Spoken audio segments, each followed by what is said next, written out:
Kottayam government nursing കോളേജിലെ ragging കേസിൽ 5 senior വിദ്യാർത്ഥികൾ റിമാൻഡിൽ. ഏറ്റുമാനൂർ മജിസ്ട്രേറ്റ് കോടതിയാണ് പ്രതികളെ ജുഡീഷ്യൽ കസ്റ്റഡിയിൽ വിട്ടത്. പ്രാകൃതമായ രീതിയിലാണ് 1-ാം വർഷ വിദ്യാർത്ഥികളെ പ്രതികൾ ഉപദ്രവിച്ചത്. രഹസ്യഭാഗങ്ങളിൽ ഡംബൽ കെട്ടിത്തൂക്കുകയും കോമ്പസ് ഉപയോഗിച്ച് കുത്തിപ്പരിക്കേൽപ്പിച്ചെന്നും എഫ്ഐആറിൽ പറയുന്നു.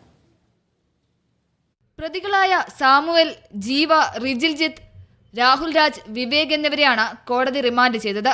ഇവർക്കെതിരെ റാഗിംഗ് നിരോധന നിയമം, ഭാരതീയ ന്യായ സംഹിതയിലെ 118, 308, 351 വകുപ്പുകൾ പ്രകാരം ആയുധങ്ങൾ ഉപയോഗിച്ച് പരിക്കേൽപ്പിക്കുക, ഭീഷണിപ്പെടുത്തി പണം വാങ്ങുക, ഗൂഢാലോചന, സംഘം ചേരൽ തുടങ്ങിയ വകുപ്പുകൾ ചുമത്തിയിരുന്നു.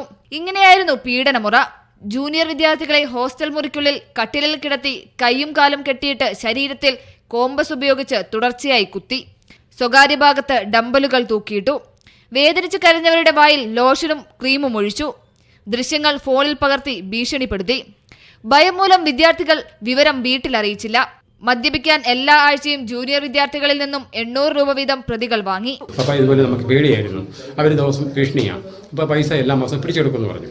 പിന്നെ ഇങ്ങനെ സ്കൂളുകാർ ഇങ്ങനെ പിന്നെ അവിടെ സെക്യൂരിറ്റി ഉണ്ട്, പിന്നെ പ്രിൻസിപ്പാളുണ്ട്, പിന്നെ ടീച്ചേഴ്സ് ഉണ്ട്. അവരറിയാതെ ഒരു സംഭവം നടന്നാൽ ഇപ്പം നമ്മളിവിടെ നമുക്കറിയാൻ പറ്റും. കോളേജിന്റെ ഭാഗത്തുനിന്ന് വീഴ്ചയുണ്ടായില്ലെന്നും പരാതിക്ക് പിന്നാലെ കർശന നടപടി സ്വീകരിച്ചതായും കോളേജ് അധികൃതർ വ്യക്തമാക്കി.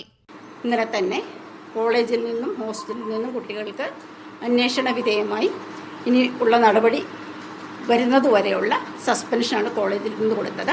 ഉടൻ തന്നെ ആ പരാതി ഗാന്ധിനഗർ SHOയ്ക്കും കോട്ടയം SP-ക്കും ഫോർവേഡ് ചെയ്തിരുന്നു. 5 പ്രതികളെയും കോളേജ് അന്വേഷണ വിധേയമായി സസ്പെൻഡ് ചെയ്തിരുന്നു.